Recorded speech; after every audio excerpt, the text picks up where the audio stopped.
Hello friends, இன்றைக்கு இந்த வீடியோவில் கலைஞரின் கனவு இல்லம் திட்டத்தின் கீழே 5,00,000 ரூபாய் வரை விண்ணப்பித்து பெறுவது எப்படி, இது யார் யாருக்கெல்லாம் கிடைக்கும், எங்கே போய் அப்ளை பண்ணணும், இதுக்கான டாக்குமெண்ட்ஸ் என்ன அப்படிங்கிறதெல்லாம் டீட்டெயில்டாக பார்க்கலாம். இந்த கலைஞர் கனவு இல்லம் திட்டத்தின் கீழே வீடு கட்டுவதற்கு பார்த்திங்கன்னா 5,00,000 கொடுக்குறாங்க. அதில் 3,50,000 அரசு நிதியாக கொடுக்குறாங்க. ப்ளஸ் இதில் 1,50,000 வரை கடன் தேவைப்படுபவர்களுக்கு கடன் உதவியும் அரேஞ்ச் பண்ணி கொடுக்குறாங்க. தமிழக அரசு குடிசைகளே இல்லாத தமிழகத்தை உருவாக்க வேண்டும் அப்படிங்கிற நோக்கில் இந்த அனைவருக்கும் வீடு திட்டத்தின் கீழே அனைவருக்கும் வீடுகளை கட்டி கொடுத்துட்ருக்காங்க.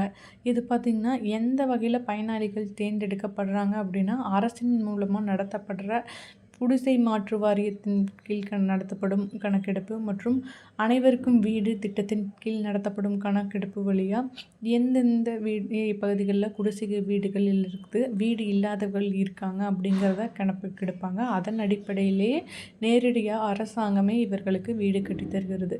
சப்போஸ் உங்களோட நேம் அந்த இதில் இல்லை அப்படின்னா நீங்கள் பஞ்சாயத்தில் போய் அப்ளை பண்ணி செய்து கொள்ள முடியும்.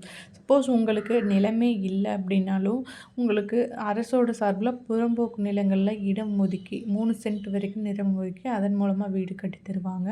அப்படி இல்லை, நீங்கள் புறம்போக்கு நிலத்தில் வசிச்சுட்டு இருக்கிறீங்க அப்படின்னாலும் 5 வருடங்களுக்கு மேலே வசிக்கிறீங்கன்னா அதுக்கு பட்டா கொடுத்து அதன் மூலமாக வீடு கட்டி தருவாங்க. சப்போஸ் இதில் பட்டா பெண்கள் பேரில் இருந்தது அப்படின்னா பெண்கள் பேர்லேயும், ஆண்கள் பேரில் இருந்தது அப்படின்னா ஆண் பெண் இருப்பாளரும் கூட்டாகவும் இந்த வீடை கட்டி தராங்க. இதில் பேமெண்ட் ஆனது 4 தவணைகளாக வழங்கப்படுது.